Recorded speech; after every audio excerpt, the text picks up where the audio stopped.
अक्षरं ज्ञानदम्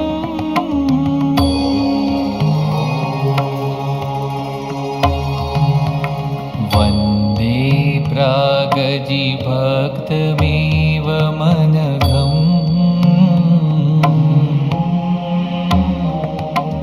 ब्रह्मस्वरूपं मुदा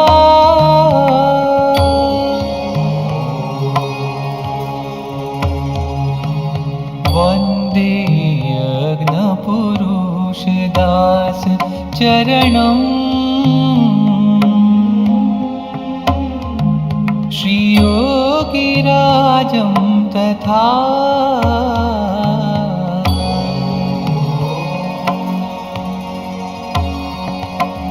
वन्दे श्रीप्रमुखं महन्तगुणिनम्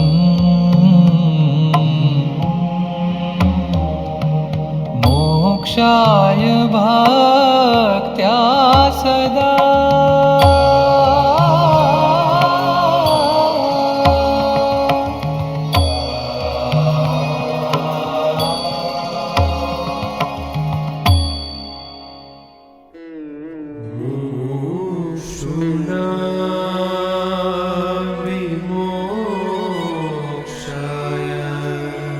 તો શ્રીજી મહારાજ બોલ્યા છે, સાંભળો, ભગવાનની વાર્તા કરીએ છીએ.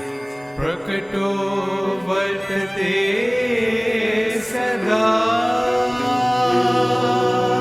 આ જીવને જ્યારે ભરતખંડ વિશે મનુષ્ય દેહ આવે છે ત્યારે ભગવાનના અવતાર કાં ભગવાનના સાધુ એ જરૂર પૃથ્વી પર ઉછેરતા હોય. આજ તો ચમકનો પર્વત આવ્યો છે, તે સર્વે જીવને ખેંચી લે છે. જોયા જ કરું એવું એના ચરણોમાં બેસી જાઓ. His divine presence. उसके महापुरुष का दर्शन ही काफी. આ બધા હરિભક્તો તમારા દર્શન કરવા સવારના 5 વાગ્યાના આવી જાય છે, તો તમારામાં એવું છે શું? આ પુરુષ તો અતિશય મોટા છે અને એને આગળ લાખો માણસ હાથ જોડીને ઊભા રહે છે. छोटी सी पिंड में पूरा ब्रह्मांड सब. जो तेज उनकी आंखों में है, And nobility comes from that face. His divinity personified. પણ આપણા કરતા તો આપણા ઉપર ભગવાનને ને સાધુને જાજુ હેત છે. હિત કરો છો, પ્રેમ કરો છો, એ કઈ રીતનો છે? નિસ્વાર્થ અને ભગવાન આપવા. અને જે તેનો સંગ કરે એનું પણ એવી જ જાતનું હિત કરે છે. બસ બધા તૈયાર થાય, મુક્ત થાય, એકાંતિક થાય, એ ભાવના. આવા સાધુને મનમાં સંભાળીએ તો મનના પાપ બળી જાય, ને વાતો સાંભળીએ તો કાનના પાપ બળી જાય, ને દર્શન કરીએ તો આંખના પાપ બળી જાય. એમ મહિમા જાણવો. મૌન સ્વામિનારાયણ એક દબાથી છૂટી ગયો અને વ્યસન મુક્ત થઈ ગયો. અને એટલું બધું પરિવર્તન એમાં આવી ગયું છે આપને. આ એક ભગવાન સિવાય કોઈ ન કરી શકે. એવા અનંત આશ્ચર્ય છે તે સર્વે મને મળ્યા એવા જે ભગવાન તેના કર્યા જ થાય છે. નવા નવા કાર્યો કરતા રહો છો, એની પાછળ શું રહસ્ય છે? ભગવાનને મહારાજ સ્વામી જ કરે છે, પણ અમારા દ્વારા કરે છે. તે એના નેત્રમાં ભગવાન જોનારા છે અને એના પગમાં ચાલનારા ભગવાન છે. એમ એ સંતની સર્વે ઇન્દ્રિયોમાં ભગવાન રહ્યા છે. માટે પ્રગટપણાના સિદ્ધાંતના કેફમાં અલબસ તરફ જવું. અમારામાં મહારાજ રહ્યા છે અને એ બધું જાણે છે, બધું કરે છે. અમે ભગવાનના ધારક સંત છીએ કે અમારામાં મહારાજ રહ્યા છે. જે મહારાજ ગુણાત્તાન સ્વામીમાં હતા, આમ ગુણાત્યાન સ્વામી, એ જ મહારાજ ભગતજીમાં, આમ ભગતજી મહારાજ, એ જ મહારાજ શાસ્ત્રી મહારાજમાં, આમ શાસ્ત્રીજી મહારાજ, એ જ મહારાજ યોગી આપા, આમ યોગીજી મહારાજ, અને એ જ મહારાજ પ્રમુખ સ્વામી. આમ પ્રમુખ સ્વામી મહારાજ. સ્વામિનારાયણો હરિ. I am સાધુ કેશવજીદાસ. શ્રી સ્વામિનારાયણ ભગવાન કી જય. અક્ષર પુરુષોત્તમ મહારાજ કી જય. ગુણાતીતાનંદ સ્વામી મહારાજ કી જય. ભગતજી મહારાજ કી જય. શાસ્ત્રીજી મહારાજ કી જય. योगी जी महाराज की जय। प्रमुख स्वामी महाराज की जय। गुरु हरि महंत स्वामी महाराज की जय। सूरत अक्षरधाम महोत्सव की जय। अक्षर ब्रह्म गुणातीत सत्र में उपस्थित आप सभी हरिभक्तों को हार्दिक जय स्वामीनारायण। अक्षर ब्रह्म गुणातीत सत्र गुरु हरि महंत स्वामी महाराज का एक दिव्य संकल्प है। स्वामी श्री ने कहा है कि यह सत्र एक अमूल्य अवसर है, इसे कोई भी न चूके।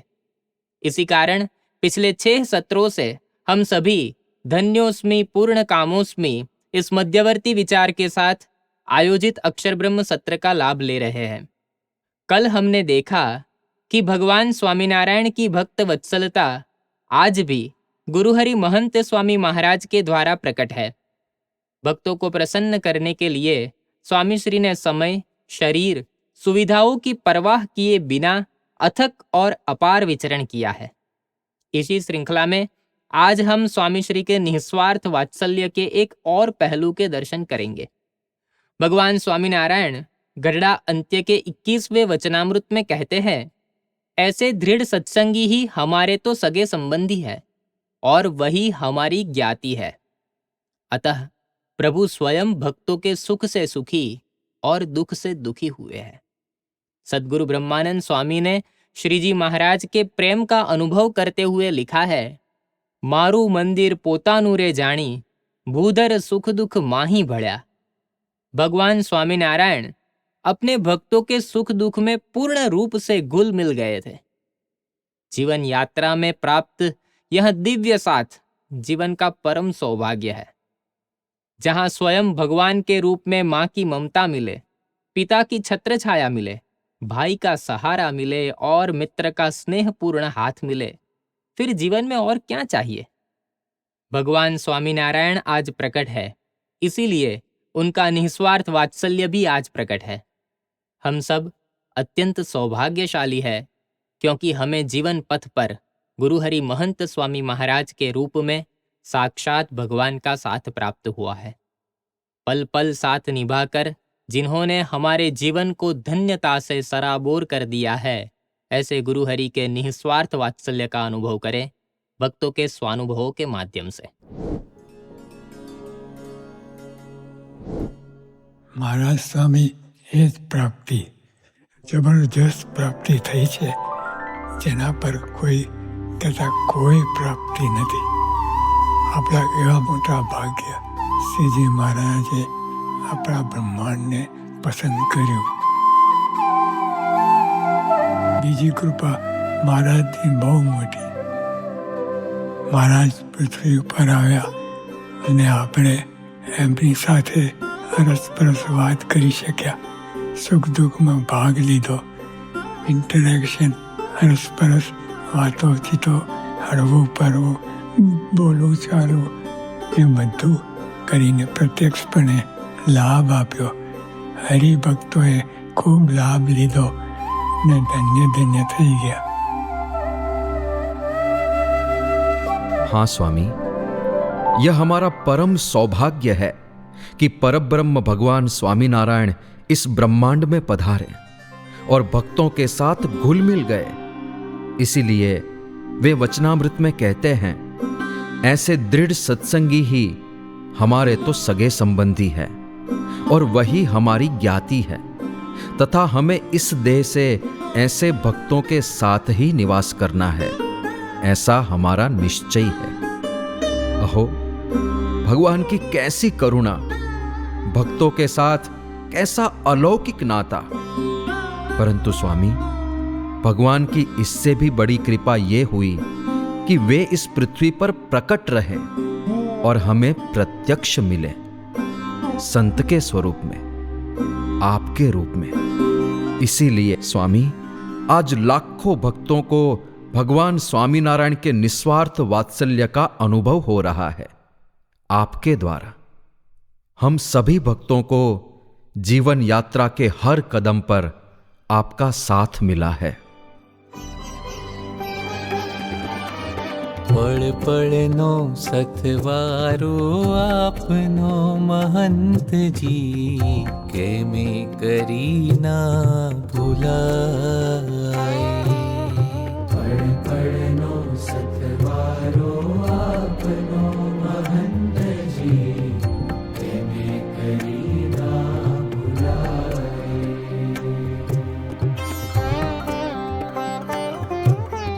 जीवननी वाटમાં શ્રીજી સંગાથમાં જીવનની વાટમાં શ્રીજી સંગાથમાં આપના સ્વરૂપે સદાય આપના સ્વરૂપે સદાય પળ પળનો સતવારો આપનો महंतजी के में करी ना भुलाए।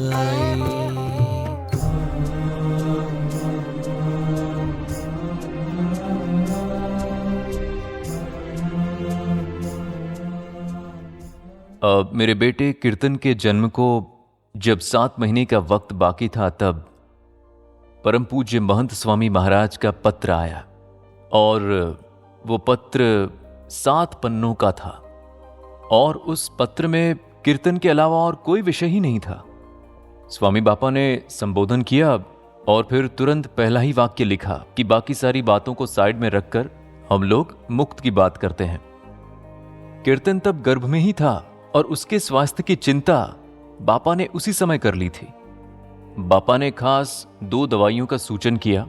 वे दवाइयां कैसे लेनी है, उनमें क्या क्या सावधानी बरतनी है, सब कुछ उन्होंने पत्र में विस्तार से समझाया। मैं तो ये सोचकर अचंभित रह गया कि बापा ने सिर्फ दवाइयों का नाम और उन्हें लेने के तरीके लिखे, इतना ही नहीं बल्कि मोरबी शहर में रहते हुए भी ये चिंता की कि ये दवाइयां अहमदाबाद में कहाँ मिलेंगी। तो स्वामी बापा ने अहमदाबाद की 3 प्रसिद्ध होम्योपैथिक मेडिकल स्टोर्स के पूरे पते नाम के साथ एक कागज पर लिखकर मुझे इस पत्र में भेज दिया। मतलब एक ऐसा जीव जिसका अभी जन्म होना भी बाकी है, ऐसे समय पर उसके स्वास्थ्य की चिंता महंत स्वामी महाराज करते हैं। हमें ऐसा लगता है कि समय समय पर बापा हमारी देखभाल करते हैं, पर ऐसा नहीं है, बल्कि बापा हमारी हर पल देखभाल करते हैं, हमारी हर एक क्षण की देखभाल करते हैं। ये अनुभूति हमें उस पत्र से हुई। स्वामी बापा, आपने तो हमारे जन्म से पहले ही हमारी चिंता की है। हम कितने भाग्यशाली हैं, क्योंकि हम आपकी गोद में बड़े हुए हैं।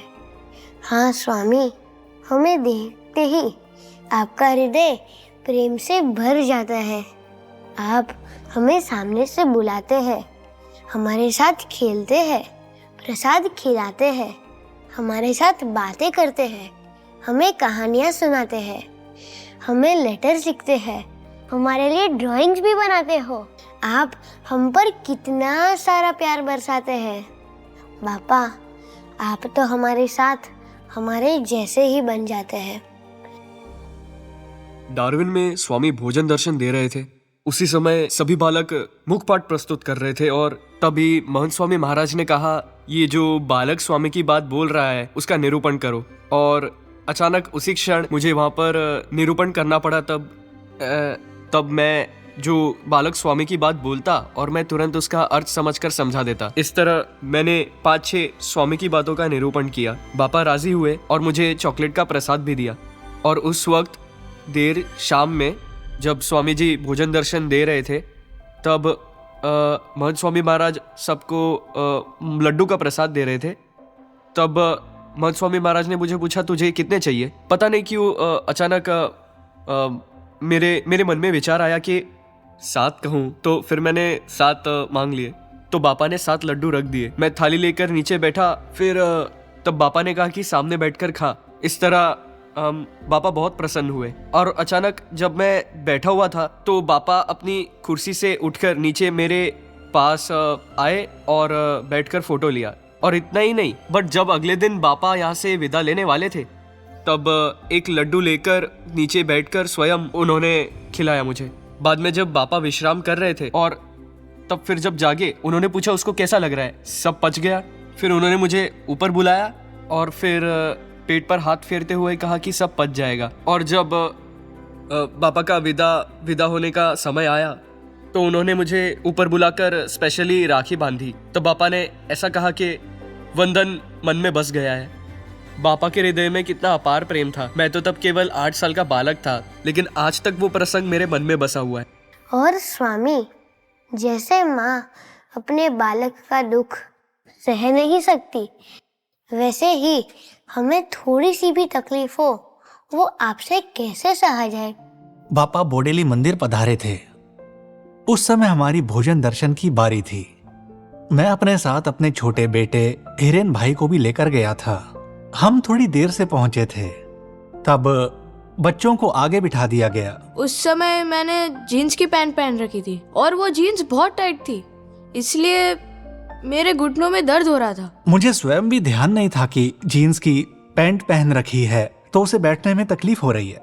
ये सब महंत स्वामी बापा देख रहे थे, इसलिए उन्होंने संतों से कहा कि बच्चे को बैठने के लिए कुर्सी लेके आओ।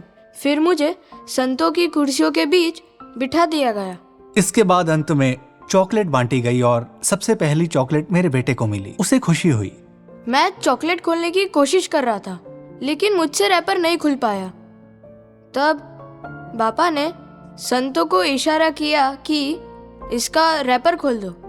रैपर खुलते ही मैं वही बैठे बैठे चॉकलेट खा गया। तो बापा ने ऐसी करुणा दृष्टि रखी, 100 माताओं जैसा स्नेह बापा ने इस बालक पर बरसाया। बापा, आपने हमारे शरीर के साथ साथ हमारे पढ़ाई की भी चिंता की है। हम पढ़ाई में आगे बढ़ पाए, इसके लिए आपने कितने सारे पत्र लिखे हैं।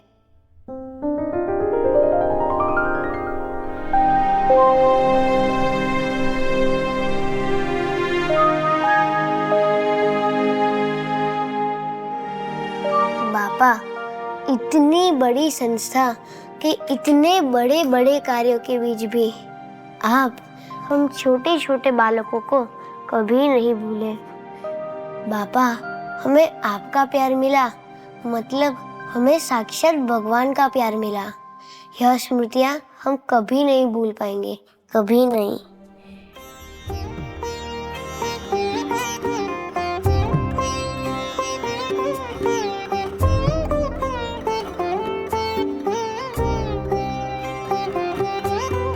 અક્ષરતમ આંગળી પકડીને માંડી છે યાત્રા જીવનની આજીવે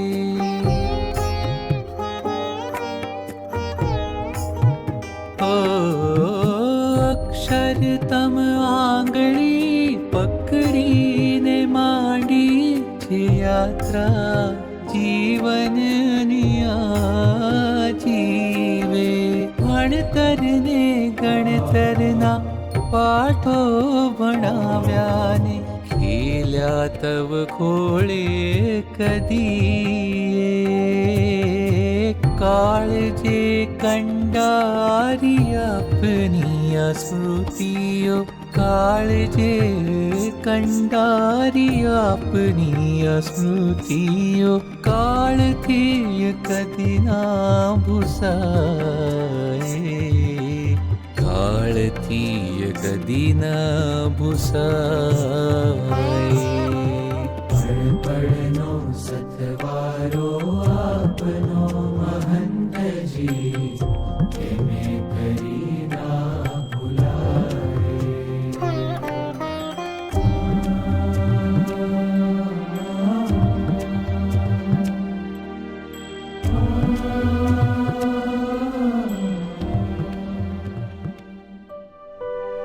स्वामी बापा, आपके अपार वात्सल्य का अनुभव हमने भी किया है।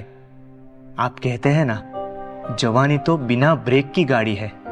जवानी यानी सपनों का आकाश और उसमें दौड़ते हुए महत्वाकांक्षा के घोड़े। परंतु तेज रफ्तार से दौड़ती जिंदगी को जब निष्फलता की ठोकर लगती है, तब आपका हाथ सदैव हमें संभालने के लिए तत्पर रहता है। जब हम हार गए, हम अकेले पड़ गए, हताशा निराशा की गहरी खाई में उतर गए, तब आपका प्यार और दुलार हमें बाहर खींच लाया है। आपके प्रेम और ममता ने हमें नया जीवन दिया है।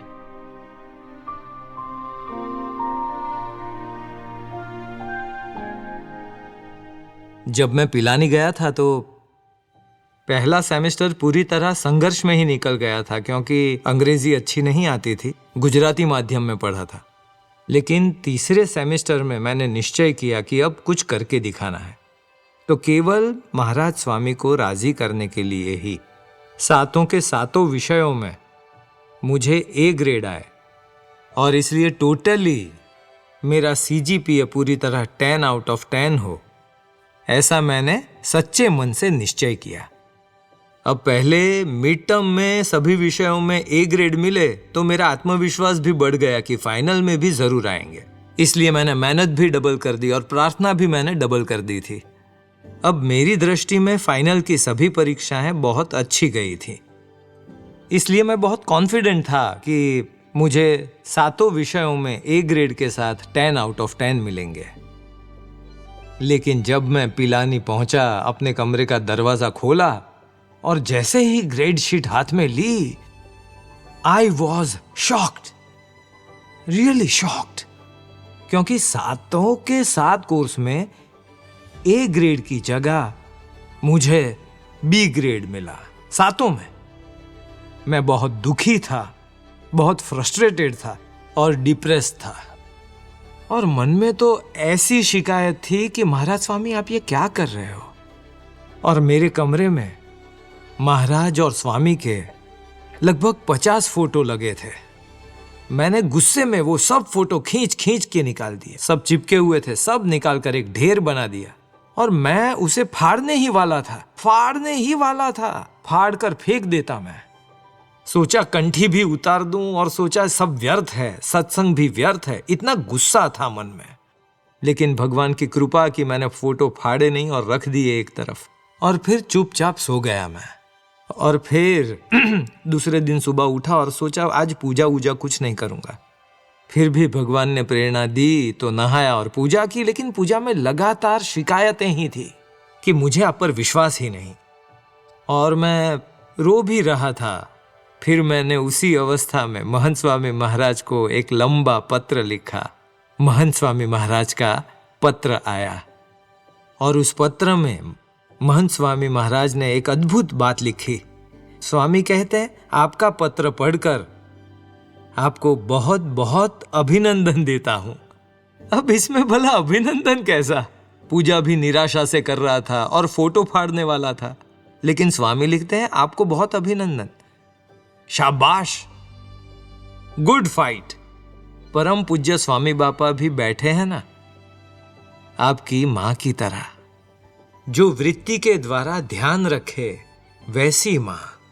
मतलब नाराजगी के बजाय निस्वार्थ प्रेम और केवल वात्सल्य कि आप नए नहीं हैं, इस जन्म में भी प्रसन्नता हुई है, इसीलिए आपने मूर्तियों पर दया की नहीं तो फाड़ देते।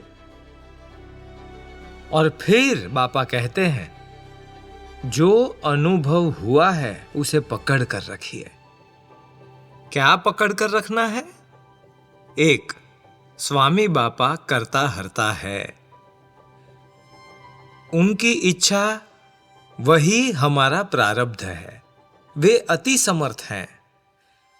दो, वे जो भी करते हैं हमारे भले के लिए है, जो तुरंत समझ में नहीं आता, बाद में समझ में आता है। तीन, थोड़े में थोड़ी सी कीमत चुकाकर कितना बड़ा लाभ मिल गया, आपका निश्चय दृढ़ हो गया, हजारों CGPA से भी बढ़कर ऐसा काम हो गया है, कई जन्मों का हिसाब साफ हो गया। ये पत्र पढ़ने के बाद मुझे अचानक बहुत हल्कापन महसूस हुआ, एकदम आनंद से भर गया मन, लगा कि सचमुच कितनी बड़ी बात हो गई। फिर सेमेस्टर खत्म हुआ और मैं महंत स्वामी महाराज से मिलने गया स्वामी को तो सब कुछ पता ही था, क्योंकि बापा ने 8 पन्नों का पत्र लिखा था। और जैसे ही मुझे देखा, स्वामी बोले आओ हमें बैठना है। फिर हम बापा के कमरे में बैठे, बापा यानी महंत स्वामी और मैं। और फिर स्वामी बोले वचनामृत लाओ, और मध्य का 41वां वचनामृत पढ़ने को कहा। तुम कहते हो कि तुमने कार्ड बनाया था, पूजा में रखा था कि मुझे केवल महाराज स्वामी को, बापा को राजी करने के लिए ही ये 10 आउट ऑफ 10 CGPA प्राप्त करना है। स्वामी ने कहा अगर सच में राजी करने की भावना होती, 100% एकदम निष्काम भाव से राजी करने की भावना होती, तो जरा भी दुख नहीं होता, क्योंकि मेहनत तो तुमने की ही थी और स्वामी बापा राजी हुए ही हैं। लेकिन इसके साथ साथ तुम्हारे भीतर मान भी था कि अगर मुझे 10 आउट ऑफ 10 मिलेगा तो पूरे कैंपस में 500 में से 1-2 लोग ही होंगे, उसमें से तू एक होगा। स्वामी बोले ये मान बाहर से नहीं दिखता, खुलकर पता नहीं चलता, लेकिन अंदर हमारे मन के भीतर, हमारी मानसिकता में वो हमें सेवा के लिए प्रेरित करता है, अधिक पढ़ने के लिए प्रेरित करता है। फिर मध्य का 41वां वचनामृत पढ़वा कर बोले कि भगवान की भक्ति भी हमें ऐसी पसंद आती है जिससे हमें मान मिले। तो ये बात मुझे स्वामी बापा ने 1.5 घंटे तक ऐसे सामने बिठा कर समझाई, और कोई घुमा फिरा कर नहीं, स्पष्ट कहा तुम स्वयं जिम्मेदार हो। और उस समय मुझे वो बात खास याद आई जो कि 21वें वचनामृत में महाराज कहते हैं कि सच्चा मित्र कौन? मित्र जिसे मेरे लिए अत्यंत प्रेम हो। तो सच्चा मित्र कौन? जो दुख देकर भी हित की बात कहे, वही सच्चा मित्र है। तो ऐसा महंत स्वामी महाराज का प्रेम का अनुभव मुझे हुआ, और ऐसा अनुभव कई अवसरों पर हुआ है।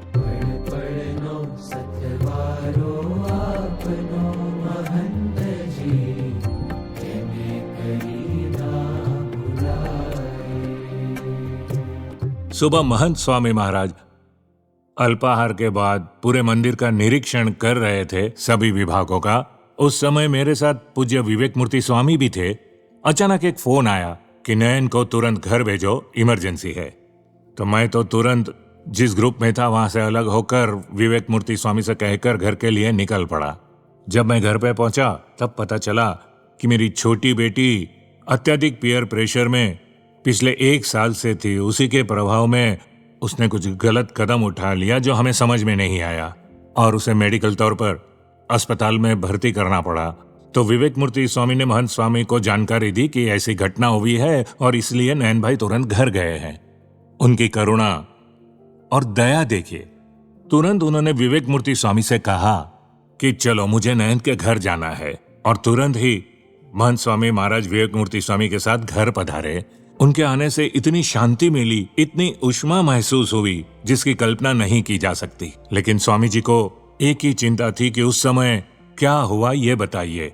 मैंने सारी बात बताई। उन्होंने हमें आश्वासन दिया, आशीर्वाद दिए, दृष्टि की और कहा कि जरा भी चिंता मत कीजिए, महाराज साथ है, सब अच्छा होगा, सब ठीक हो जाएगा। इतना कहने के बाद जब वे मंदिर लौटने के लिए निकले तो मेरी बहुत इच्छा थी कि मैं भी उन्हें मंदिर तक छोड़ने जाऊं। तो मैं गाड़ी में बैठ गया। गाड़ी में बैठकर बातचीत के दौरान स्वामी ने मुझसे मेरी बड़ी बेटी के बारे में पूछा। तो मैंने कहा वो कॉलेज में अच्छी तरह से सेटल हो गई है, वहां के वातावरण में भी सेट हो गई है, वो सत्संग में भी, सभा में भी नियमित रहती है, उनका आने बहुत नियमित है, स्वामी एकादशी भी निर्जला करती है। इस तरह मैंने सारी बातें बताई। स्वामी ने सब शांति से सुना और बहुत राजी हुए। और जब मंदिर पहुंचे और गाड़ी से उतरते समय स्वामी ने मुझे फिर से आशीर्वाद दिए, छोटी बेटी के लिए चिंता मत करना, सब ठीक हो जाएगा। और बहुत प्रसन्न हुए बड़ी बेटी की बातें सुनकर। इसके बाद मैं वहां से विदा हुआ, लेकिन फिर वे मेरी छोटी बेटी को भी संदेश देना चाहते थे। फिर 6 पन्ने का लेटर राइटिंग पैड लेकर स्वामी ने खुद ने मेरी बेटी को लिखा। फिर बातचीत में बड़ी बेटी की बात दोबारा आई, उसे भी प्रेरणा मिले। इस भावना से स्वामी ने 2 पन्नों का एक और पत्र मेरी बड़ी बेटी के लिए लिखा। लेकिन उन्होंने जिस प्रकार हमारी महिमा देखी, हरि भक्ति की महिमा देखी और जिस तरह एक किशोरी की महिमा देखी, वो मुझे भीतर तक छू गया। कि इस तरह भी हमारे भीतर के गुणों को देखकर वे स्वयं हमें पत्र लिखते हैं। लेकिन वर्षों बाद जब मेरी नौकरी छूट गई और मैं आगे क्या करना है इसको लेकर असमंजस में थी, तब अचानक भीतर से प्रेरणा हुई कि गुरुजी ने पहले जो पत्र लिखे थे मेरे पापा के लिए, मैं उन सबको दोबारा पढूं। और उनमें से खासकर ये पत्र मैंने फिर से पढ़ा। तो उसमें उन्होंने एक बात लिखी थी कि वो जीवन के सभी कार्यों में अपार सफलता प्राप्त करें, आध्यात्मिक भी और सांसारिक भी। उस समय जब मैं पूरी तरह टूट गई थी, तब उस एक वाक्य से ही मुझे तुरंत शक्ति मिल गई कि स्वामी मेरे साथ हैं। आगे उन्होंने लिखा था, we are in fact born to live and die for Pramukh Swami महाराज। आप, मेरे पापा संजय, आपके भाई, आपकी धर्मपत्नी और आपकी बेटी, आप एक श्रेष्ठ परिवार हैं। आप सभी मुझे बहुत प्रिय हैं, चाहे आप इसे जानते हो या नहीं। आप सभी के लिए लगातार चुपचाप प्रार्थना करता हूँ। लेकिन इन पंक्तियों से मुझे ये गहराई से महसूस हुआ कि वे हमारे लिए चुपचाप प्रार्थना करते रहते हैं। वे हमसे इतना प्रेम करते हैं जितना हमें पता भी नहीं चलता, और पहले से ही हमारी खुशी में और किसी भी चुनौती में वे हर पल हमारे साथ खड़े रहते हैं, कभी अपने पत्रों के माध्यम से, कभी फोन कॉल के द्वारा। और सच कहूँ, कई बार तो ऐसा लगता है कि हमने कोई प्रश्न पूछा भी नहीं होता और मानो उन्हें पहले से पता होता है क्या समस्याएं आएंगी, तो वे उत्तर पहले ही दे देते।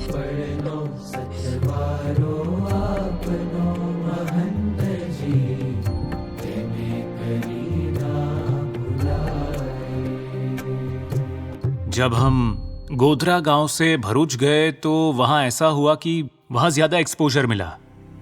उसके कारण पढ़ाई में मन कम लगने लगा, इसलिए मैं 1-2 विषयों में डिटेन हो गया। हालांकि मैं स्वयं सेल्फ हेल्प और मोटिवेशन की किताबें पढ़ता रहता था, तो मेरे मन में ये था कि मैं ये बात माँ को ना बताऊं और मैं खुद ही इससे बाहर निकल जाऊंगा। मुझे पूरा भरोसा था। पर मैंने कॉलेज जाना भी बंद कर दिया और मेरे मन में कहीं ना कहीं ये विचार चलने लगा कि मैं बिजनेस शुरू करूंगा, फिर बाद में वापस कॉलेज जाकर डिग्री पूरी कर लूंगा। सोचा अभी 1 साल और मेहनत कर लूंगा। और इसी बीच 2011 आ गया, यानी 2007 से 2011 तक लगभग 4 साल कॉलेज से मैं दूर रहा। तो 2011 में जैसे रवि सभा में जाते हैं वैसे हम बैठे थे और महंत स्वामी महाराज सभा में विराजमान थे।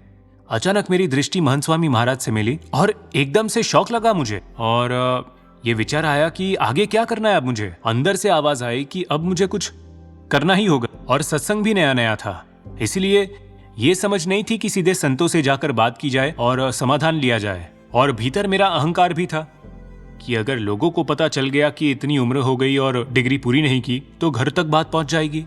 मन में लगातार उथल पुथल थी, इस उलझन से बाहर कैसे निकलूं। तभी उसी समय मैंने तुरंत कागज और कलम उठाए और महंत स्वामी महाराज को मैंने पत्र लिखा।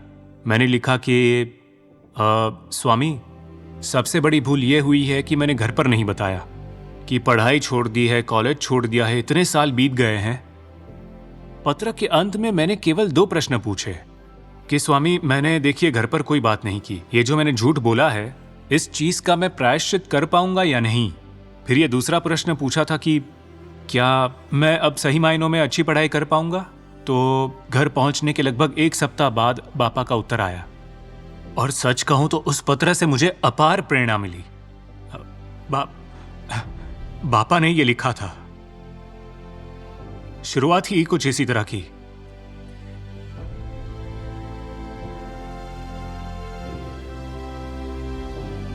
प्रमुख स्वामी महाराज के लाडले संतान,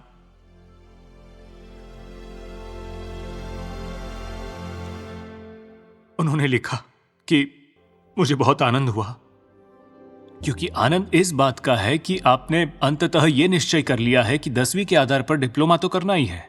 तो ये पत्र की शुरुआत थी। फिर उन्होंने लिखा कि जब निश्चय कर लिया है तो सफलता जरूर मिलेगी। फिर अंदर एक वाक्य लिखा था उन्होंने, ठान लो तो हो सकता है, हमें धारण शक्ति की आवश्यकता है।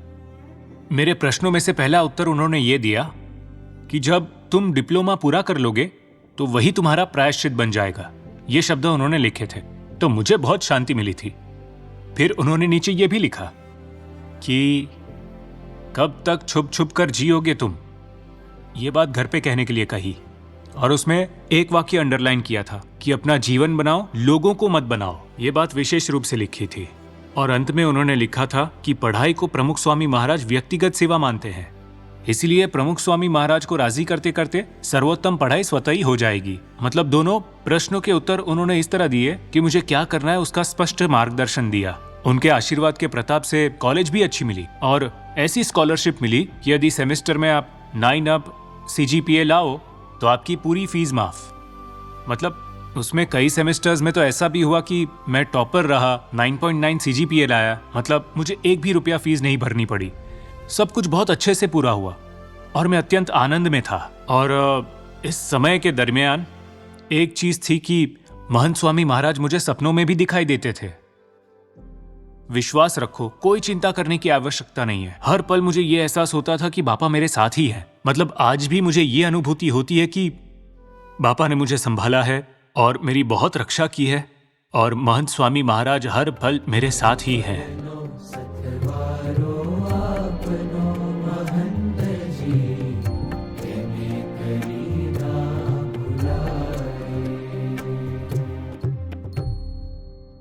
उन्नीस 1995 में मेरे पिताजी को लुकेमिया की बीमारी का पता चला, यानी बोन मैरो कैंसर। 10 अक्टूबर के दिन मेरे पिताजी धाम में चले गए। मन में यही विचार आने लगा कि अब पिताजी नहीं रहे तो मेरा कौन देखभाल करेगा। ऐसी चिंताएं बढ़ने लगी और रात को नींद भी नहीं आती थी। मन में तनाव था। उस समय कुछ भी समझ में नहीं आ रहा था कि अब मैं क्या करूं।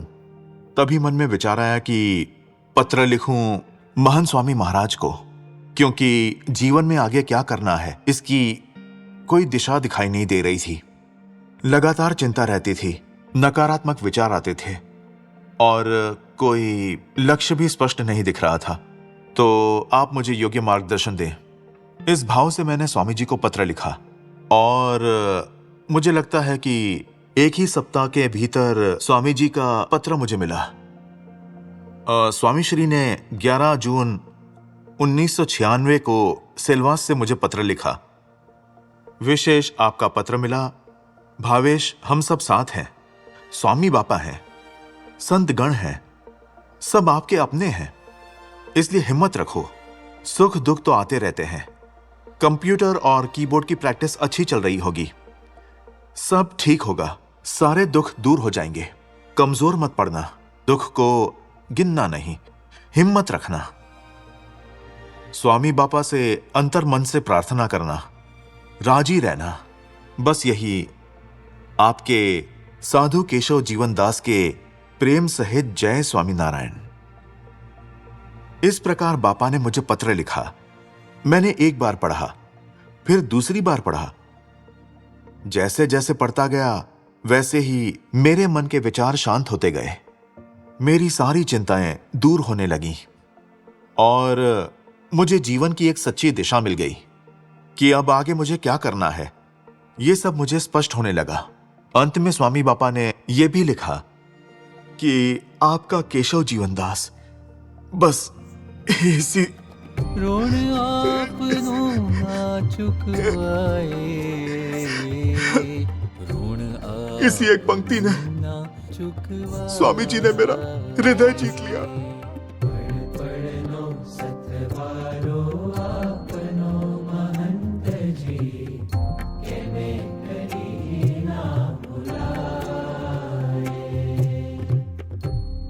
स्वामी, आप हमारी भावना और संवेदनाओं को समझते हो। आप जानते हो ये समय बहुत संवेदनशील है। प्रेम के बंधनों में जुड़ने में तो देर नहीं लगती, पर ये स्नेह संबंध जब टूटते हैं तब हमारा हृदय चूर चूर हो जाता है। इस टूटे हुए दिल को वापस संभालने के लिए आप हमेशा हमारे साथ रहे हो। सत्संग में मेरा एक बहुत करीबी मित्र है।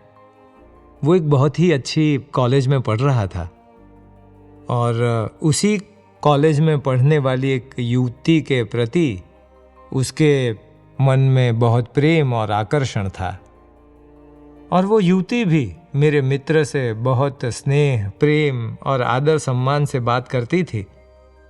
लेकिन बाद में ऐसा हुआ कि उस युवती को शायद किसी और युवक से प्रेम हो गया। इस कारण हमारे उस सत्संगी युवक जो मेरे मित्र थे उनको बहुत दुख हुआ और उन्होंने फिर महंत स्वामी महाराज को उस वक्त एक पत्र लिखा। उस पत्र में उन्होंने पूरे खुले मन से, कपट भाव से अपनी सारी बात लिख दी। तो महंत स्वामी महाराज ने उसे 20 पन्नों का पत्र लिखा। उस पत्र में बापा ने इतने प्रेम से, वात्सल्य से, जैसे अपने ही बच्चे को स्नेहपूर्वक मार्गदर्शन देते हो उस प्रकार समझाया। स्वामी लिखते हैं, रूप यौवन कितना टिकेगा, लॉन्ग टर्म का सोचो। उसके बाद बापा ने कहा, उसने तुम्हें अस्वीकार कर दिया और किसी दूसरे युवक के साथ अपने प्रेम को स्वीकार किया, इससे तुम्हें दुख हुआ, लेकिन तुम सोचो तो सही कि तुम कौन हो। बापा ने उस युवक का आत्मगौरव और आत्मसम्मान पूरी तरह जागृत किया। स्वामी कहते हैं, तुम उसकी गुलामी क्यों कर रहे हो कि उसने मुझे ठुकरा दिया। स्वामी आगे कहते हैं, अपना गौरव रखो, तुम भी रॉयल हो। तुम्हारा कुल, परिवार सब देखो, क्या उसमें कुछ कमी है? ऊपर से प्रमुख स्वामी महाराज जैसे गुरु मिले हैं। हमें अपनी ही प्राप्तियों का मूल्य नहीं, अपने आप को नीचा मत मानो या बचकाना या प्रेम में हार गया हुआ ना मानो। इस हार जीत का कोई मूल्य नहीं है। परम पूज्य स्वामी जैसे महापुरुष को पाकर भी उनकी प्रसन्नता ना मिले, वो हार है। स्वामी कहते हैं 80% दुख तो चला ही गया है, बाकी 20% इस पत्र को बार बार पढ़ने से दूर हो जाएगा। और फिर स्वामी बापा ने एक पूरा टेबल बनाकर समझाया। तो स्वामी ने कहा, उस महिला को 70 अंक, उस युवक को 70 अंक, लेकिन तुम्हें 85% मिले हैं। तुम्हें अपना ही पता नहीं है, इसलिए हिम्मत रखो और लाचारी दूर करो। स्वामी अंत में लिखते हैं कि अब ये पत्र यहां पूरा हुआ है। यदि कहीं लिंक में क्षति रह गई हो तो क्षमा करना, क्योंकि 8 बैठक में पत्र पूरा हुआ है। प्रार्थना भी तुम्हारे लिए की है। राजी रहना, स्नेह भाव रखना। यदि अधिक लिखा गया हो तो कृपया क्षमा करना। देखा, बापा ने यहां माफी भी मांगी। इस पत्र के मिलने के बाद उस युवक में अद्भुत साहस आ गया। उस महिला के विचार उसके मन से पूरी तरह निकल गए और फिर से मन लगाकर अभ्यास में पूरी तरह जुट गए। उसका आत्मगौरव, प्राप्ति का गौरव, बापा के प्रति प्रेम भाव, महंत स्वामी जी के प्रति प्रेम भाव और अधिक बढ़ गया। और आज वो बहुत अच्छी पढ़ाई करके जीवन में बहुत ही अच्छी पोजीशन पर है और अभी उसका वैवाहिक जीवन भी हर दृष्टि से सुखी है। अहो, अखंड ब्राह्मी स्थिति में लीन रहने वाले आप हमें इस माया की गंदगी में से निकालने के लिए किस हद तक नीचे आए हो। स्वामी, यही तो है आपके प्रेम की पराकाष्ठा। आपने हमें जैसा है वैसा स्वीकारा है, कोई अपेक्षा बिना, कोई उपेक्षा बिना। जैसे संतानों का उज्जवल भविष्य देखने के लिए माता पिता की आंखें तरसती है, वैसे आपका हृदय हमेशा चाहता रहा है हमारी सुख और शांति से भरी सलामत जिंदगी को। और इसलिए नौकरी व्यवसाय हो या फिर संसार व्यवहार, जीवन के प्रत्येक पहलू में आप एक सारथी बनकर हमारे जीवन रथ को आगे बढ़ाते रहे हो। सन 1989 में परम पूज्य प्रमुख स्वामी महाराज की 69वीं जन्म जयंती भरूच में मनाई जानी थी। उस समय हम महंत स्वामी महाराज के साथ लैंडस्केप सेवा कर रहे थे। वे स्वयं हमें डिजाइन बनाकर देते थे, उसी के अनुसार हम कार्य करते थे। धीरे धीरे एक अत्यंत सुंदर लैंडस्केप तैयार हो गया। बापा की जन्म जयंती का 1 दिवसीय समारोह अत्यंत भव्य और बहुत सफल रहा। उसके बाद मैंने महान स्वामी महाराज से निवेदन किया, स्वामी अभी जो नौकरी मैं कर रहा हूँ, मेरी ये नौकरी टेम्परेरी नौकरी है, ये नौकरी किसी भी समय छूट सकती है, मेरे पास परमानेंट नौकरी नहीं है, कृपया ऐसा आशीर्वाद दीजिए कि मुझे एक परमानेंट और अच्छी नौकरी मिल जाए। महान स्वामी जी ने प्रसन्न होकर मुझे आशीर्वाद दिया कि अभी तुमने बापा की जन्म जयंती के अवसर पर जो लैंडस्केप सेवा की है उससे स्वामी जी बहुत प्रसन्न है और मन से तुम्हें आशीर्वाद है कि कुछ ही समय में तुम्हें एक अच्छी और परमानेंट नौकरी मिल जाएगी। इसी समय के दौरान रिलायंस हजीरा की ओर से एक विज्ञापन निकला, उन्हें तो हॉर्टिकल्चर विशेषज्ञ चाहिए थे। इस विज्ञापन को पढ़ने के बाद उसके अनुसार मैंने आवेदन किया। कुछ ही समय के बाद मुझे इंटरव्यू का कॉल लेटर आया। मैंने इंटरव्यू दिया और सच कहूं तो मेरा वो इंटरव्यू बहुत अच्छा गया। उसी दौरान फिर से महान स्वामी महाराज किसी सेवा प्रसंग से विचरण के लिए फिर भरूच पधारे। तब महान स्वामी जी से मैंने कहा, स्वामी आपने बापा की जन्म जयंती के समय जो आशीर्वाद मुझे दिया था कि आपको खूब अच्छी नौकरी मिल जाएगी, तो रिलायंस में से विज्ञापन निकला, मैंने अप्लाई किया, इंटरव्यू फेस किया, लेकिन अभी तक सिलेक्शन का कोई अपॉइंटमेंट लेटर नहीं मिला, इसलिए मुझे लगता नहीं है कि मेरा सिलेक्शन हुआ है। महान स्वामी जी ने तुरंत कहा, रिलायंस में तुम्हारा सिलेक्शन हो ही गया है, रिलायंस वाले खुद गाड़ी लेकर तुम्हें लेने के लिए आएंगे और उसी गाड़ी में बैठाकर तुम्हें नौकरी के लिए ले जाएंगे। यह सुनकर मुझे थोड़ी हंसी आ गई। मन में हुआ कि ऐसा भी कभी होता है कि कंपनी खुद लेने के लिए आए, लेकिन बाद में वास्तव में वही हुआ। जीएनएफसी में उस समय कनक त्रिवेदी साहब जनरल मैनेजर थे। पिछले काफी समय से वो इसी पद पर काम कर रहे थे। बाद में रिलायंस ने उन्हें एक अच्छी पोस्ट पर प्रमोट किया और उन्हें सीनियर वाइस प्रेसिडेंट के पद पर नियुक्त किया। उसी दौरान किसी काम के सिलसिले में उन्हें भरूच से हजीरा जाना था, तो रास्ते में उन्होंने अपने ड्राइवर से कहा कि हमारा वो जो कपूरिया है ना, जो हमारे बगीचे से गुलाब निकाल कर बाड़ी में बोता था, उस कपूरिया से कहो कि अपने सारे डॉक्यूमेंट्स और सर्टिफिकेट्स लेकर हमारे साथ ही गाड़ी में हजीरा चले, मतलब हमारे साथ बैठकर हमारी गाड़ी में ही चले। तो ड्राइवर मुझे ढूंढते ढूंढते आया और कहा कि साहब का मैसेज है कि आप अपने सारे सर्टिफिकेट्स लेकर मेरे साथ चलें, आपको हमारी गाड़ी में ही बैठकर हजीरा रिलायंस चलना है। मैं तुरंत तैयार होकर उनकी गाड़ी में बैठ गया और अगले ही दिन उनके ऑफिस पहुंचा और साहब के कहने पर मुझे वहीं अपॉइंटमेंट लेटर दे दिया गया। तब मुझे स्पष्ट अनुभव हुआ कि महान स्वामी महाराज ने जो कहा था कि रिलायंस वाले खुद मुझे लेने आएंगे, तो जैसा महान स्वामी महाराज ने कहा था ठीक उसी तरह से मेरे साथ हुआ। इसके बाद मैंने पूरे प्रसंग का विवरण महान स्वामी महाराज को लिखा। जवाब में स्वामी जी ने मुझे एक पत्र लिखा। आपका पत्र मिला, पढ़ा, पढ़कर बहुत आनंद हुआ। तो दिलीप भाई, अब स्वयं को सामान्य मत समझना, अपनी शक्ति को बाहर लाना, ऑफिस में नियमित रहना, विनम्र बने रहना, अपने से नीचे के लोगों और ऊपर के सभी के साथ प्रेम से रहना और आनंद से काम करना। काम के लिए किसी को भी कुछ कहना ना पड़े, आलस्य मत करना, कठोर परिश्रम करोगे तो और भी श्रेष्ठ परिणाम मिलेंगे। अपने क्षेत्र का ज्ञान बढ़ाते रहना और अप टू डेट रहना, नए नए विचार करना और कार्य करना, तो तुम्हारे सेठ और सभी लोग खुश रहेंगे। स्वभाव अच्छा रखोगे तो जय जयकार हो जाएगी। जैसे एक पिता अपने पुत्र को उसकी भलाई के लिए समझाता है कि किस तरह नौकरी करनी है, क्या क्या ध्यान रखना है, ऐसा ही एक पत्र महान स्वामी महाराज ने मेरे लिए स्वयं लिख कर दिया।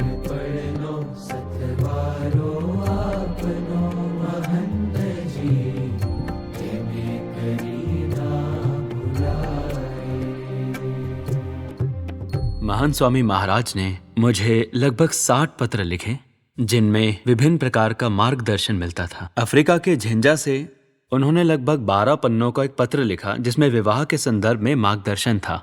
Love can conquer all things, let us to give into love. Bapa कहते हैं तुम्हें केवल प्रेम देना है, दूसरा व्यक्ति प्रेम दे या ना दे ये नहीं देखना, उसके दोष भी मत देखना, क्योंकि दोष देखने से प्रेम नहीं दिया जा सकता।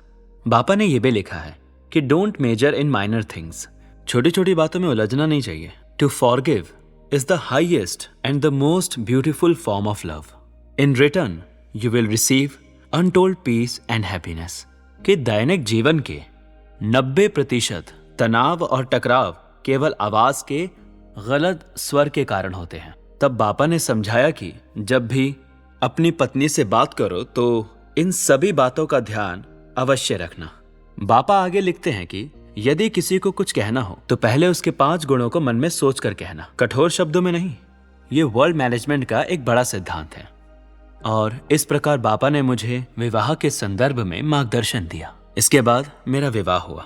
विवाह के समय महंत स्वामी महाराज का मुझे अमेरिका से फिर एक पत्र आया, जिसमें बापा ने मुझे लिखा था कि आपके विवाह में उपस्थित ना रह पाने के लिए कृपया आप हमें क्षमा करना। 2014 में महंत स्वामी महाराज मुंबई में विराजमान थे। उस समय एक अंतिम पत्र मैंने महंत स्वामी महाराज को लिखा, और जो अंतिम पत्र मैंने उन्हें लिखा था उसका बापा की ओर से कोई जवाब नहीं आया। लेकिन मुझे भली भांति पता था कि उस समय प्रमुख स्वामी महाराज का स्वास्थ्य ठीक नहीं है और अब समस्त दायित्व महंत स्वामी महाराज के कंधों पर आ चुका था, इसलिए बापा व्यस्त होंगे। मेरे मन में फिर कोई अपेक्षा भी नहीं रही। और तभी आश्चर्य के बीच 9 जनवरी 2022 रात को ठीक 8:30 बजे मुझे नैनपुर से महंत स्वामी महाराज का फोन आया। પુરુષોત્તમ બોલ્યા પ્રીતે વાંચતા હતા ત્યારે આપનો પત્ર એમાં પડેલો. ધીરાજભાઈ બોલો ને? હા, એટલે તમારો પત્ર તમે 2013 માં લખેલો જાન્યુઆરી 14ની તારીખે, અને સ્વામીએ પત્ર રાખી મૂકેલો, અને પછી સ્વામીએ ફરી વાંચ્યો અને સ્વામી કીધું આ પત્રનો જવાબ આપવાનો તો રહી ગયો હતો. એટલે પછી સ્વામીને ખાસ ઈચ્છા હતી કે આપને જય સ્વામિનારાયણ કરે તો વાત કરે છે. સ્વામી આપે પત્ર વાંચ્યો હતો ને ગઈકાલે? હા, જય સ્વામિનારાયણ. જય Swaminarayan Bapa. Love you Bapa. How are you? All right. Mahant Swami Maharaj ने मुझसे कहा कि विराज, तुम्हारा एक पत्र 2014 से मेरे पास रखा हुआ है और उस पत्र में तुमने सारी बातें जो विस्तार में लिखी थी वो पत्र मेरे मन में था। रोज ऐसा लगता था कि मुझे उसका उत्तर देना है, लेकिन मैं उसका उत्तर नहीं दे सका। और जब बापा ने ये शब्द कहे तो मेरी आंखें भर आई और मेरे मन में यही भाव आया कि बापा इतने व्यस्त होकर भी और आज गुरु पद पर विराजमान होने के बावजूद बापा स्वयं हमसे क्षमा मांग रहे हैं। ऐसे पुरुष हमें मिलना दुर्लभ है।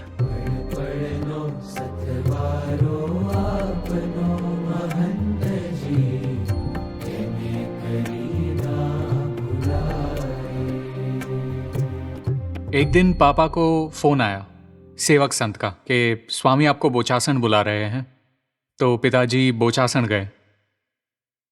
स्वामी ने पापा से कहा मैंने शिवांग के लिए एक कन्या देखी है। तो पापा बोले वो अभी तो साधु बनने का संकल्प लेके बैठा है और आप कन्या दिखा रहे। पापा ने कहा मैं उसे बुला लूं? तो कहा बुला लो। उसके बाद मुझे अंदर बुलाया गया। तो फिर पापा ने मुझसे कहा आप दोनों बैठो, मैं बाहर बैठता हूं। स्वामी ने कहा हमने कन्या तय कर दी है। मैंने कहा स्वामी लेकिन मुझे तो साधु बनना है। उन्होंने कहा नहीं, गृहस्थ। हर बार उसी प्रेम से, उसी शांति से स्वामी के वही उत्तर कि यही करना है, उसमें दूसरा कोई विचार मत करना। मैंने 3 से 4 बार पूछा होगा। अंत में मैंने कहा ठीक है स्वामी जैसा आप कहे, लेकिन मेरे लिए बहुत कठिन होगा। उन्होंने कहा नहीं, ऐसा कुछ भी नहीं होगा। जब महंत स्वामी महाराज ने मेरे पापा को फोन किया तो कहा हमने इस प्रकार से देखा है, यदि आपको और परिवार को अनुकूल लगे तो देखिए। पापा ने कहा हाँ स्वामी, जैसा आप आज्ञा करें। तब महंत स्वामी ने कहा ऐसा नहीं, पहले आप अपनी बेटी से पूछिए। स्वामी हमेशा यही जानना चाहते थे कि बेटी की इच्छा क्या है। फिर जब ये सब चल रहा था और मैं बार बार स्वामी से कहता रहा कि स्वामी मुझे विवाह नहीं करना है, मुझे विवाह नहीं करना है, तब एक बार स्वामी ने कहा था कि महाराज ने जैसे दादा खाचर का विवाह करवाया था वैसे ही मैं तेरा विवाह करवाऊंगा, लेकिन तू ये विवाह कर। ये मैं इसीलिए कह रहा हूँ कि जब विवाह की बात आई कि विवाह कहाँ करना है, कैसे करना है, क्या क्या करना है, क्योंकि हमारे बहुत सारे अतिथि होते हैं, सबको संभालना पड़ता है, तो विवाह या तो पुणे या मुंबई में होता है। लेकिन हम प्रतीक्षा कर रहे थे कि महंत स्वामी जी क्या तारीख और स्थान बताएंगे। तभी महंत स्वामी ने स्वयं फोन हाथ में लिया और कहा, वो बोले हाँ संदीप भाई, जय स्वामीनारायण।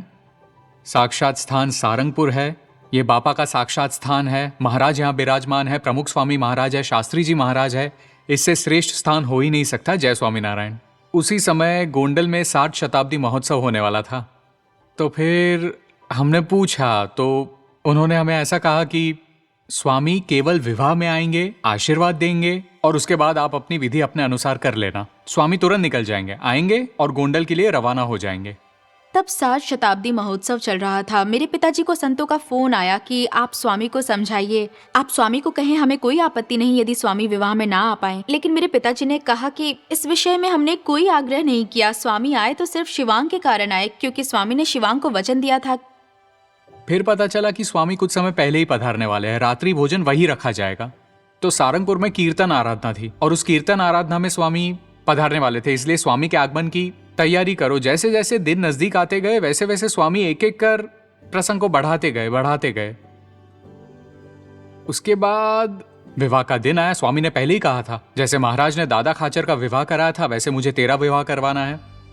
बारात अभी स्कूल के गेट तक पहुंची थी कि अचानक फोन आया, बारात को रोक दीजिए, स्वामी को बारात में शामिल होना है। इसीलिए हम सब मुख्य द्वार पर ही रुक गए और स्वामी की गोल्फ कार वहां आ पहुंची। सब अस्त व्यस्त था क्योंकि किसी को कल्पना नहीं थी, कोई तैयारी भी नहीं थी और भीड़ बेकाबू थी। उस गोल्फ कार में स्वामी के सेवक संत और मैं। फिर अब तो स्वामी बारात में शामिल हो गए थे। स्वामी भोजन के बाद कीर्तन आराधना में पधारे, सुबह पूजा दर्शन में आए, दोपहर में उन्होंने मुझे जनेऊ पहनाया और शाम को विवाह मंडप में भी पधारे। इस तरह उन्होंने जो वचन दिया था वो हर हाल में उन्होंने पूरा किया। फिर काफी समय बाद पता चला कि स्वामी जब मंडप में आए थे उस समय उनके नियमित वॉकिंग के बाद उनका क्रम था कि वे बाथरूम जाते थे। वो स्वामी जी का रूटीन था शाम का। उसके बाद मुझे मुनि चिंतन स्वामी ने कई समय बाद बताया कि वॉकिंग के बाद स्वामी बाथरूम नहीं गए थे। उन्होंने कहा कि विधि का समय है, हमें उसे संभालना तो पड़ेगा ना, इसीलिए उन्होंने कहा चलो। सेवकों ने कहा कि स्वामी 5-10 मिनट से कोई फर्क नहीं पड़ेगा। तो स्वामी बोले नहीं, थोड़ी देर से जाना उचित नहीं होगा। स्वामी आए, वहां बैठकर उन्होंने मुझे नीचे से ऊपर तक देखा कि मैं कैसा दिख रहा हूं। सच तो यह है कि मुझे उनके सामने देखना चाहिए, तब मैं कहीं और देख रहा था और वे मेरी ओर देख रहे थे।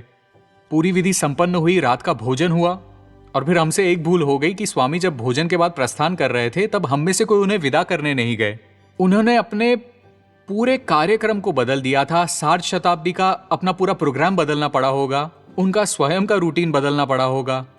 वे स्पेशली आए और हम में से किसी को याद भी नहीं आया कि हमें उन्हें मिलने जाना चाहिए, उन्हें सी ऑफ करने जाना चाहिए था। वे आए, अपना कर्तव्य निभाया और चले गए।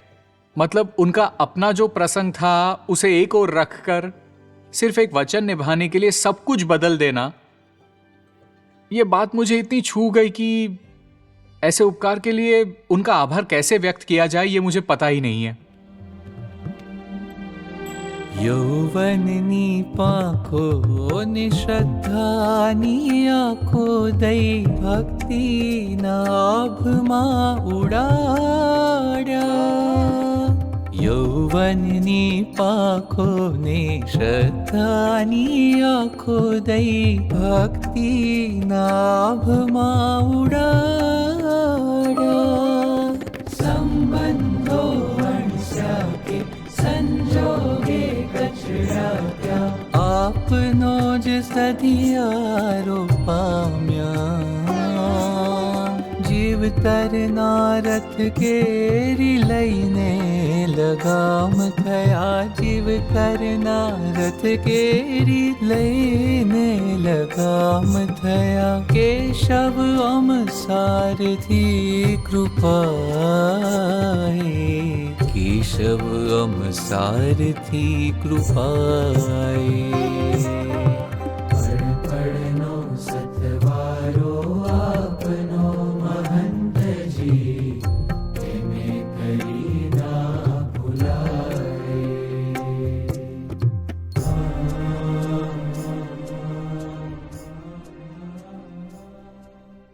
संसार में जो प्रेम दिखाई देता है और आप हरिभक्तों के प्रति जो स्नेह और अपनापन रखते हैं वो किस प्रकार का है?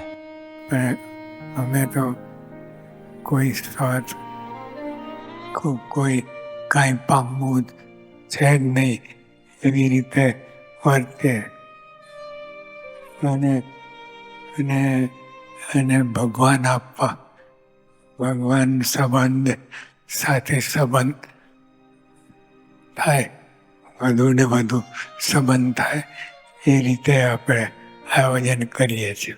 આપણે વળતરની વાત નથી, આપણે નિસ્વાર્થ, કોઈ સ્વાર્થ નહીં, કેવળ એમને ભગવાન બાજુ ચढ़ाओ એટલો જ સ્વાર્થ. हाँ स्वामी, आपका प्रेम निस्वार्थ है. आप हम सबके हैं और हम सब आपके हैं। पिछले कितने दशकों से हम आपकी वात्सल्य गंगा में परिप्लावित हो रहे हैं। हाँ स्वामी, यह बात सच है कि हमारे लिए तो आप एक हो, लेकिन आपके लिए हमारे जैसे लाखों हैं। एक एक व्यक्ति के मन हृदय को संभालने के लिए आपने अपना पूरा अस्तित्व समर्पित कर दिया है। स्वामी बापा, आज 92 वर्ष की आयु में भी आपके अनंत वात्सल्य का सागर उमड़ रहा है और हम सब उसमें सराबोर होकर जीवन की धन्यता का अनुभव कर रहे हैं। हाँ स्वामी, जीवन की धन्यता का अनुभव कर रहे हैं। हमारे परिवार के बड़े भाई पीनल भाई जब धाम में गए तब उनके बेटे की पढ़ाई के लिए उन्हें किस शहर की ओर जाना, उनके छोटे बेटे की पढ़ाई के लिए क्या करना, मेरी भाभी को नौकरी करनी चाहिए या फिर उन्हें नहीं करनी चाहिए, उन्हें घर में रहना चाहिए या फिर अपार्टमेंट में, ये सारी चिंताएं पूज्य महंत स्वामी महाराज ने की। और जैसे ही मुझे देखा तो स्वामी ने तुरंत ही, अभी तो कोई कुछ बोले, मैं कुछ सोचूं या बोलूं, उसके पहले ही स्वामी ने अपनी आंख के ओर संकेत करते हुए पूछा कि आंखें कैसी है। मैंने अपना सिर आशीर्वाद के लिए स्वामी की गोद में रख दिया। सिर रखने के बाद भी बापा ने अपने हाथ मेरे सिर से हटाए नहीं। कई मिनटों तक वैसे ही रखे रहे। मेरे मन में ऐसा भाव आया कि ऐसा सुख जीवन में कब मिलता है।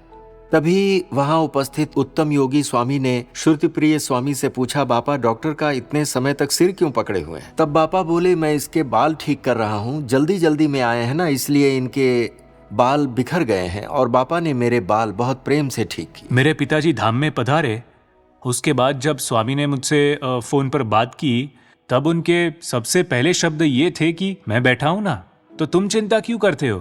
મારે એવો ભાવ હતો કે બાપા મારે નજીકથી નારાશ્વરી બતાવી તો શેઠ તો ઘેરથી એવો સંકલ્પ હતો તો નજીક આવું બોલાવીને બાપાને હોરમાં હાથ મેલીને મારા બાપે મટોરો બતાવ્યો હતો। मैं खड़ा था लिफ्ट के बाहर दर्शन के लिए, एकदम उन्होंने मुझे हक कर लिया। वो एक हक के बाद 10 दिन तक मैं बोल रहा हूँ, 10 दिन तक तो मैं ऐसे मतलब बॉल की तरह उछलता था, इतना हल्का हो जाता था। तो बापा ने स्वयं कॉलेज और यूनिवर्सिटी की पूरी जांच करवाई और उसके साथ हमारे नियम धर्म सुरक्षित रहे। ऐसी भोजन व्यवस्था कहाँ मिलेगी जिसमें प्याज लहसुन ना हो, रहने की क्या व्यवस्था होगी, वहाँ फिलीपींस में कौन लेने आएगा, सब कुछ कैसे मैनेज होगा, यह सब स्वामी श्री ने ही जांच करवाई और तय किया। महंत स्वामी महाराज ने मुझे जीवन भर में 100 से भी अधिक पत्र लिखे हैं। रूम में दूर उभो तो बापा के नजीक आम तो दूर करा उभो से। 12 वर्ष का था तब से लेकर आज 48 वर्ष का हो गया हूँ। तब भी बापा ने आज तक मित्रता निभाई है। आज भी कई बार ऐसा होता है कि मुंबई से कोई मिलने के लिए अगर बापा के पास आते हैं तो बापा उनसे कहते हैं कि मेरा एक मित्र मुंबई में रहता है और मुझे याद करता है। अब जीवन में इससे अधिक और क्या चाहिए? ऐसे तो लाखों भक्त भाविक परम पूज्य स्वामी श्री के पारलौकिक प्रेम और निस्वार्थ स्नेह के साक्षी बने हैं। जब महंत स्वामी महाराज के जीवन चरित्र के आलेखन का श्री गणेश हुआ तब सभी लोगों के पास से उनके प्रसंग मंगवाए गए थे। उस वक्त मानो स्वामी जी ने लिखे हुए पत्रों और उनके प्रसंगों का एक प्रवाह बह छूटा था। और जब यह सब देखा तब सभी को अनुभव हुआ कि परम पूज्य महंत स्वामी महाराज ने सतत विचरण में भी रात दिवस एक करके सभी लोगों को निस्वार्थ प्रेम दिया है, पत्र लिखे हैं।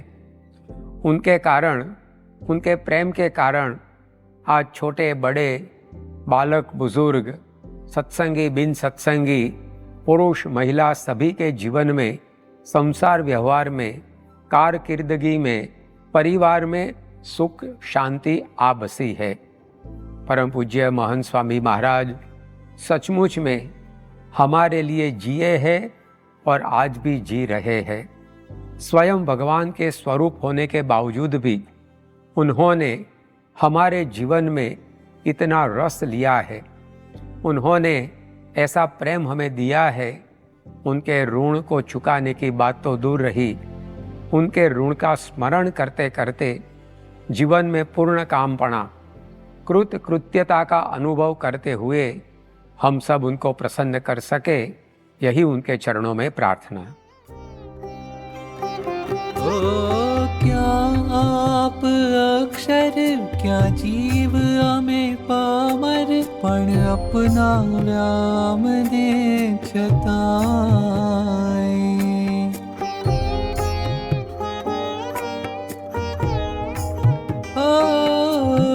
क्या आप अक्षर, क्या जीव हमें पामर, पण अपना व्याम ने छताए। काया निचोबीने धर भी पाया, अमृत ना घूंटड़ा दयाए। सौ हम आए खार पण करताए कदी, सौ हम आए खार पण करताए कदी, ऋण आपनो ना चुकवाए, ऋण आपनो ना चुकवाए। पढ़नो सतवारो आपनो महंत जी, केने करी ना भुलाए।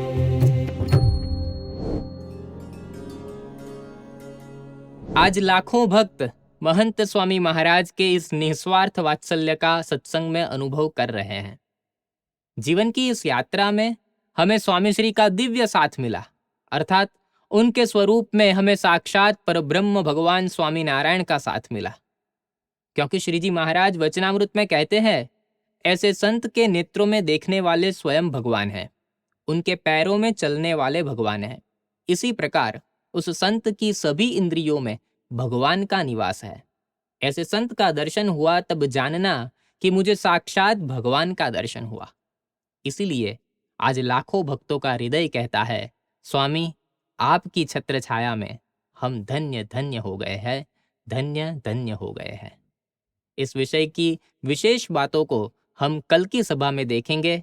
तब तक आप सभी को जय स्वामीनारायण।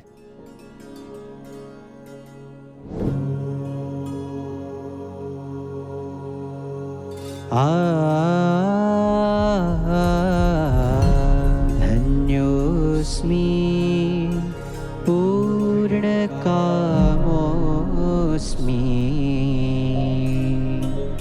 निष्पापो निर्भय सुखी, अक्षर गुरु योगेन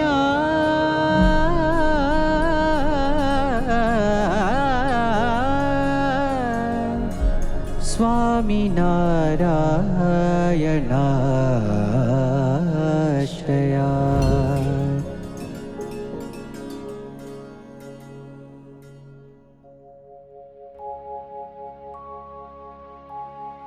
गुणातीतं गुरुं प्राप्य ब्रह्मरूपं निजात्मनः, विभाव्यदासभावेन स्वामिनारायणं भजे। श्रीहरिं साक्षरं सर्वदेवेश्वरं,